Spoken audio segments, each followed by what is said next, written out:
ಮಾನ್ಯ ಸಭಾಪತಿಗಳೇ,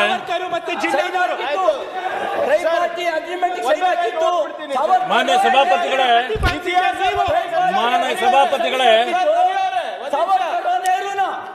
ಗೊತ್ತಾಗ್ಲಿ ಇತಿಹಾಸ ಮಾಡಕ್ಕೆ ಆಯ್ತು ಬಿಡ್ರಿ, ನಿಮ್ಮ ಇತಿಹಾಸ ನೀವು ಮಾತಾಡ್ರಿ, ಬಿಡ್ರಿ, ನಾವು ಮಾತಾಡೋ ಬಿಡ್ರಿ, ನಾವು ಮಾತಾಡೋ ಬಿಡ್ರಿ. ನಿಮಗೆ ಒಂದೇ ಒಂದು ಓದ್ಬಿಡ್ತೀನಿ ಸರ್. ಅಲ್ಲ, ನೀವು ವಿರೋಧ ಪಕ್ಷದ ನಾಯಕರು ಈಲ್ಡ್ ಆದ್ರೆ ಏನು ಅಭ್ಯಂತರ ಇಲ್ಲ. ಈಲ್ಡ್ ಆಗದಾರೆ ಈಲ್ಡ್ ಆಗಿ ಅವಕಾಶ ಕೊಡಿ. ಇದಕ್ಕೊಂದು ವ್ಯವಸ್ಥೆ ಇದೆ. ಮಾನ್ಯ ಸದಸ್ಯರು ಹರಿಪ್ರಸಾದ್ ಅವರು ಹೇಳಿದ್ರು ನೋಡಿ, ಆ ಕಾಲದಲ್ಲಿ ನೆಹರು ಅವರು ಇರಲಿಲ್ಲ. ಹೌದು, ನಾನು ಹೇಳಿದ್ದು.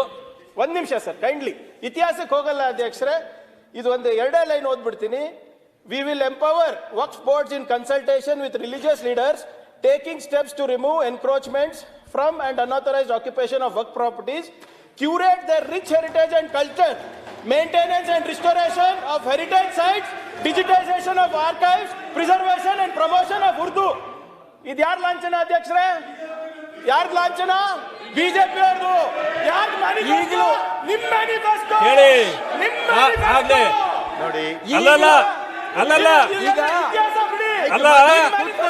ಆಯ್ತು, ನೀವು ಅದನ್ನ ಅರ್ಥ ಮಾಡ್ಕೊಳ್ಳಿ, ನೀವು ಅದನ್ನ ಅರ್ಥ ಮಾಡ್ಕೊಳ್ಳಿ, ನೀವು ಅದನ್ನ ಸರಿಯಾಗಿ ಓದಿದ್ದೀರಿ.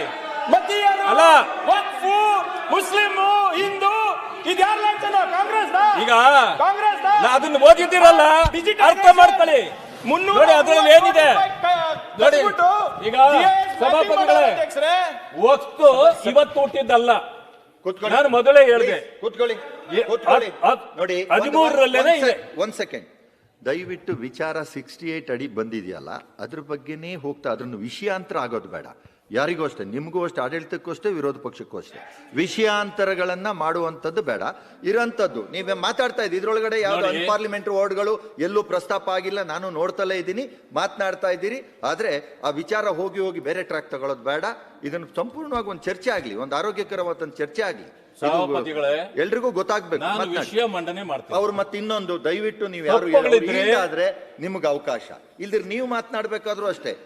ಅಪೋಸಿಷನ್ ಯಾರು ಎದ್ ನಿಂತ್ರೆ ನೀವು ಇಲ್ದಾದ್ರೆ ಅವ್ರಿಗೆ ಆಯ್ತು, ಮಂತ್ರಿಗಳು ನೀವು ಜವಾಬ್ದಾರಿಲಿ ಇದ್ದೀರಿ, ನೀವು ವಿಷಯ ಮಂಡನೆ ಮಾಡ್ತೇನೆ, ಹೇಳಿ, ವಿಷಯ ಮಂಡನೆ ಮಾಡ್ತೇನೆ. ಹೇಳಿ.